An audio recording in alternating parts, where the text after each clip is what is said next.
Assalamualaikum warahmatullahi wabarakatuh. Perkenalkan, nama saya Rifan Rafa dari Fakultas Teknik Prodi Sipil Universitas Gorontalo.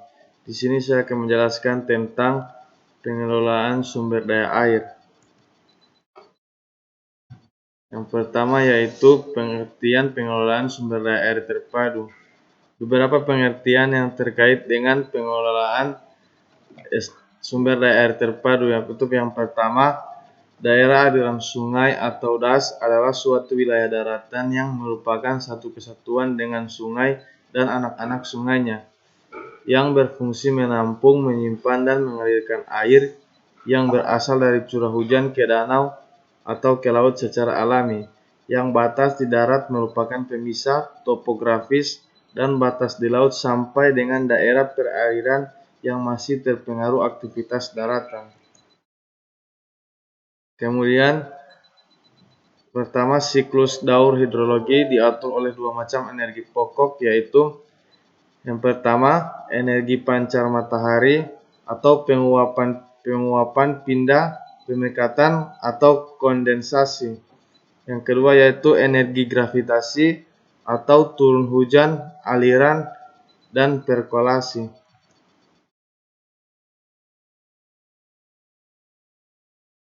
Kemudian, pengelolaan SDA terpadu menurut wacana global adalah proses pengelolaan sumber daya air yang memadukan antara sumber daya air dengan sumber daya terkait lainnya antar sektor, antar wilayah secara berkelanjutan, tanpa harus mengorbankan lingkungan dan diselenggarakan dengan pendekatan partisipatif.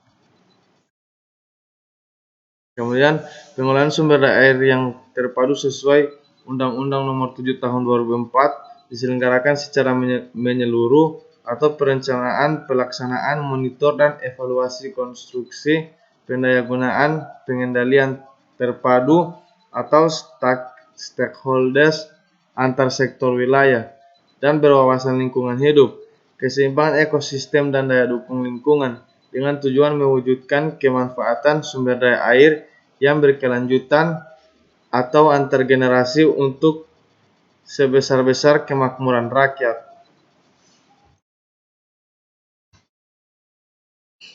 Lanjut, dengan interpretasi sederhana dapat dimaknai sebagai proses pembangun persepsi dan komitmen untuk menyikapi secara kolektif yang modul 3 pengelolaan sumber daya air terpadu, pusat pendidikan, pelatihan sumber daya air, dan konstruksi. 6. Dilandasi kesamaan pemahaman dari mana datangnya air, bagaimana memanfaatkannya, dan kemana perginya air.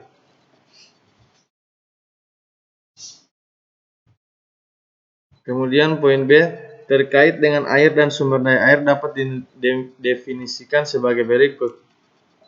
Air, semua air pada di atas ataupun di bawah permukaan tanah seperti permukaan air tanah, air hujan, dan air laut yang berada di darat. Sumber air, tempat atau wadah air alami dan atau buatan yang terdapat pada di atas ataupun di bawah permukaan tanah. Kemudian daya air, potensi yang terkandung dalam air dan atau sumber daya air dapat memberi manfaat ataupun kerugian bagi kehidupan manusia dan lingkungannya. Kemudian sumber air dan daya air yang dikandung di dalamnya. Kemudian poin C, dengan pengertian bahwa PSDAT harus diselenggarakan secara menyeluruh, terpadu, berwawasan lingkungan hidup, serta berkelanjutan, maka pemanfaatan PSDAT tersebut harus mempertimbangkan hal-hal tersebut di bawah ini. Yang pertama yaitu dasar dari PSDAT adalah bahwa penggunaan sumber daya air yang berlainan tujuan memiliki saling ketergantungan atau interdependensi dalam konteks DAS hulu hilir. Yang kedua, pengelolaan terpadu adalah suatu proses yang mempertimbangkan kepentingan semua pengguna air secara bersama. Yang ketiga, setiap pengguna harus memperhatikan dampaknya terhadap penggunaan lainnya. Yang keempat, mempertimbangkan aspek sosial dan ekonomi termasuk sasaran pengelolaan berkelanjutan. Yang kelima, pengelolaan sumber air tidak hanya difokuskan pada pembangunan dalam sumber daya air, tetapi harus menjamin tersedianya sumber daya air yang berkelanjutan.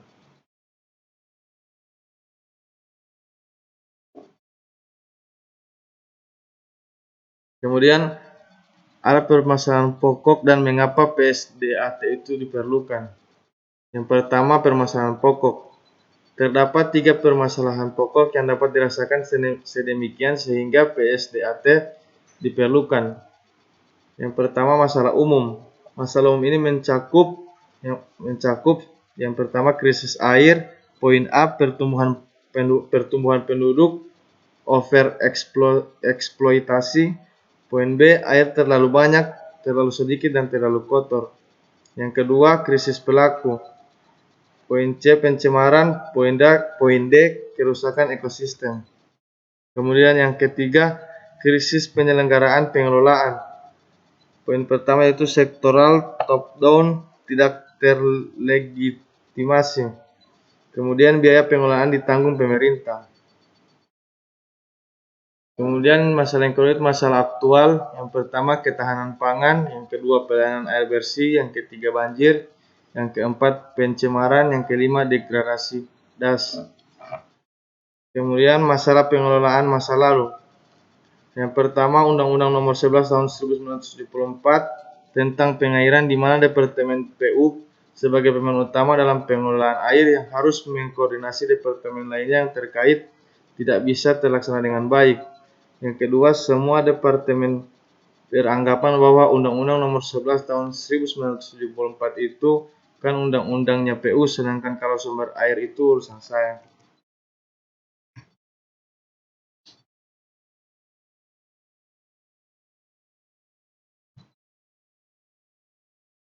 Kemudian, mengapa PSDAT perlu?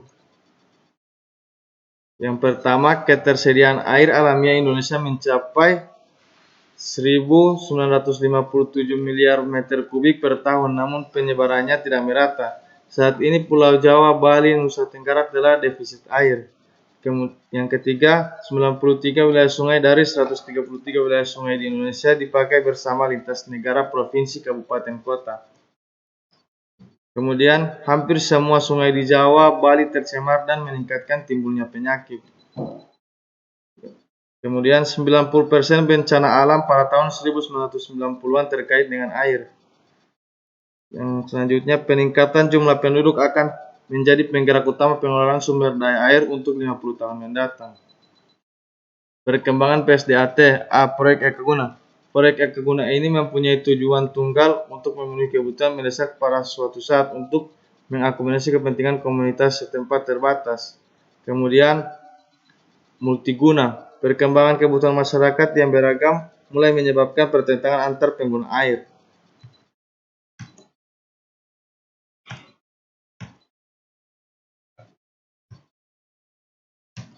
Langkah perbaikan PSDA.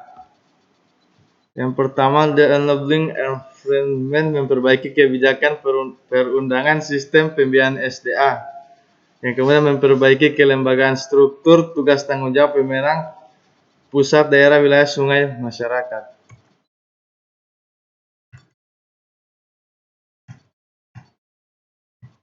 Kemudian integritas sistem alam.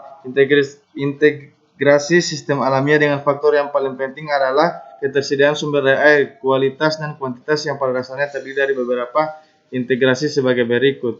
Integrasi pengelolaan air, integrasi pengelolaan air dengan pengelolaan tanah, integrasi pengelolaan air permukaan dan air tanah, integrasi aspek kuantitas dan kualitas dalam pengelolaan air, integritas kepentingan hulu hilir. Integrasi sistem sosial. Pengutamaan SDA, integrasi lintas sektor dalam kebijakan pembangunan sosial, dampak ekonomi makro pembangunan SDA, dampak pembangunan sektor ekonomi yang berpengaruh terhadap SDA, integrasi seluruh pemangku kepentingan dalam proses perencanaan dan pengambilan keputusan. Sekian dan terima kasih dari saya. Mohon maaf apabila ada salah-salah kata. Wabillahi taufiq wal hidayah. Wassalamualaikum warahmatullahi wabarakatuh.